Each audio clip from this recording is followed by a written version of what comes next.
Assalamualaikum warahmatullahi wabarakatuh. Jumpa lagi dengan saya di DDI Channel. Pada kesempatan ini kakak akan mencoba untuk memprediksi soal fikih untuk PAS. Semoga kalian nanti bisa ketika PAS. Sahabat GGI Channel, dimanapun Anda berada, semoga kalian semua tetap sehat dan bahagia. Kita akan melanjutkan sesi terakhir dari pembahasan prediksi soal fikih MA kelas 11 tahun 2021, yaitu nomor ke-21. Perbuatan qadzaf dapat menimbulkan efek negatif di masyarakat. Karenanya, Islam melarang qadzaf dan menetapkan had bagi pelakunya. Berikut ini merupakan hikmah dilarangnya qadzaf, kecuali jadi yang dicari adalah bukan hikmah dari qadzaf.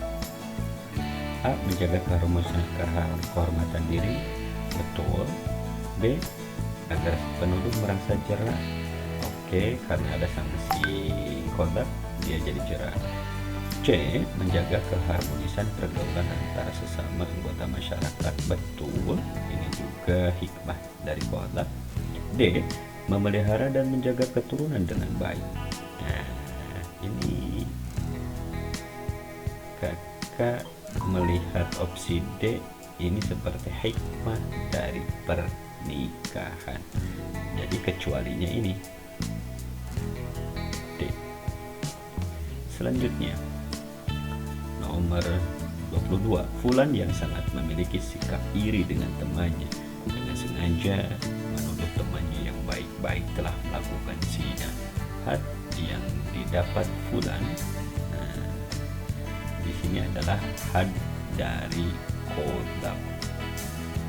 Had dari qadzaf adalah 80 cambuk. Sudah jelas di sini ada 80 cambuk. Jawabannya di opsi D. Ulama telah sepakat akan haramnya minuman keras. Mereka juga sepakat bahwa orang yang meminumnya wajib dikenai hukuman had, baik itu mengkonsumsi sedikit atau banyak. Di bawah ini yang tidak termasuk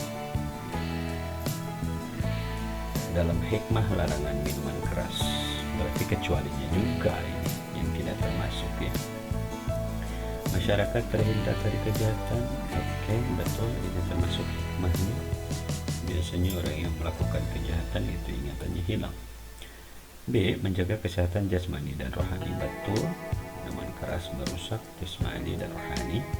C. Menjaga masyarakat terhindar dari siksa kebencian dan permusuhan. Betul, karena minuman keras memicu permusuhan. D. Agar seseorang tidak begitu mudah melakukan kebohongan. Nah, ini nggak ada hubungannya ya, nggak ada hubungannya. Coba opsi E. Menjaga hati agar tetap bersih, jernih dan dekat kepada Allah. Nah, berarti yang kecualinya yang tidak termasuknya adalah opsi D. Agar seseorang tidak begitu mudah melakukan kebohongan. Nomor 24. Seseorang yang baru minum khamar sedikit dan dirinya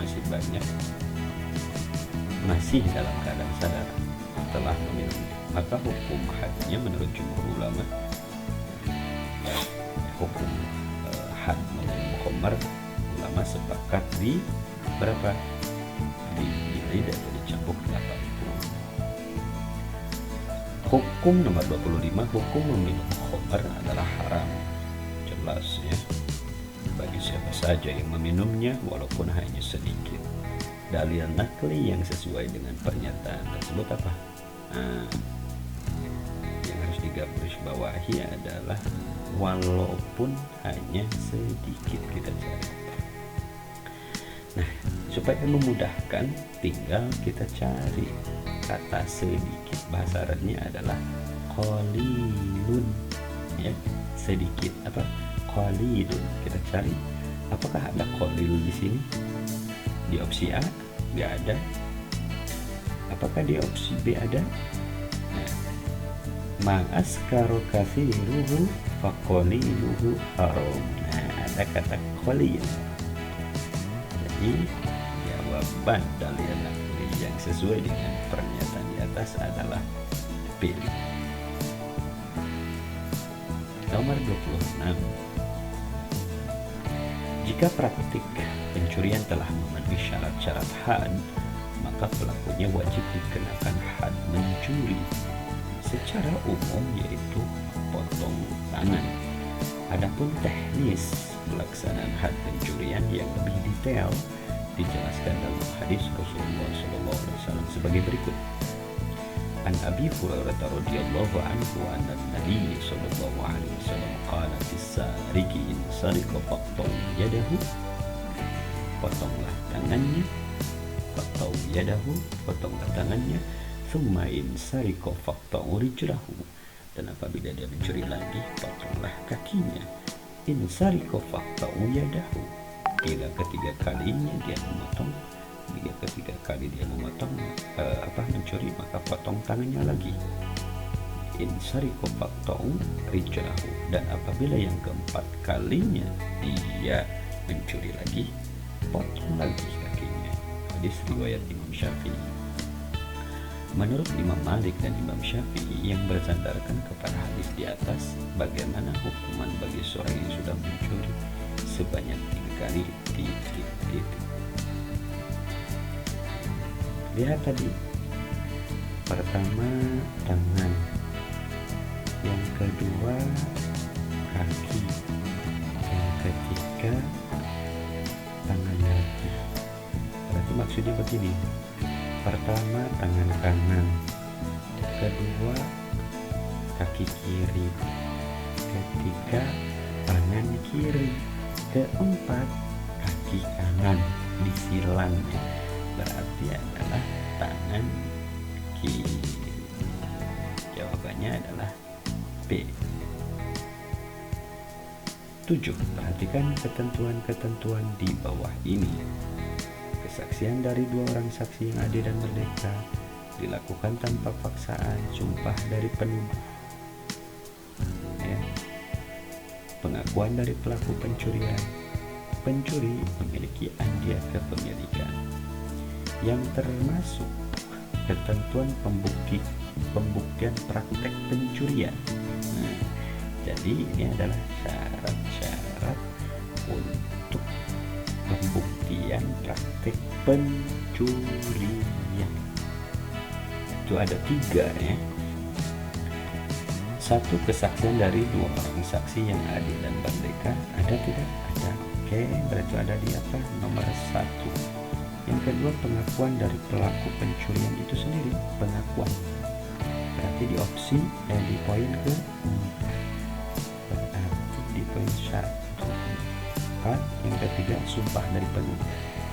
Berarti 1, 3, 4. Ya, berarti jawabannya ada di 1. Kesaksian dari 2 orang saksi adil mereka.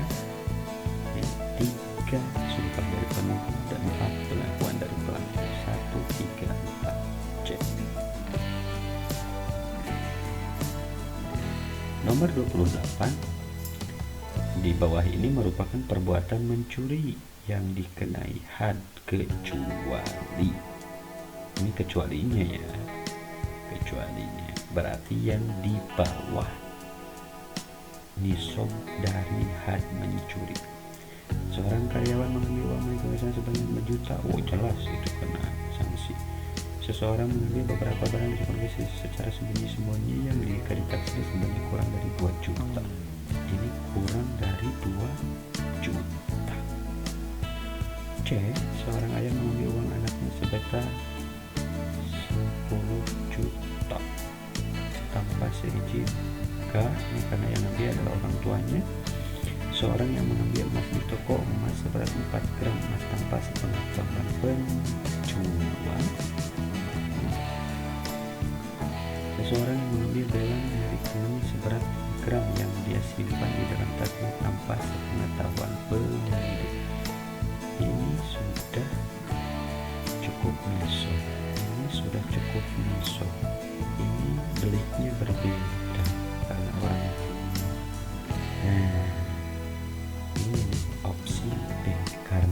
kurang dari. Nah, ini di opsi B, karena ini nisogni kurang dari takaran hak mencuri. Jawabannya adalah B. Oke, kita bahas nomor 29. Seseorang yang mengambil harta orang lain di jalan yang sepi tetapi tidak membunuhnya. Apakah ini termasuk dari mencuri atau merampok, merampas?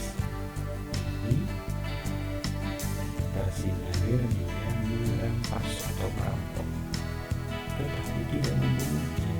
Maka baginya mayoritas ulama sepakat menetapkan perbuatan tersebut. Ya, dihukum mati dan disalib bukan, dihukum mati bukan.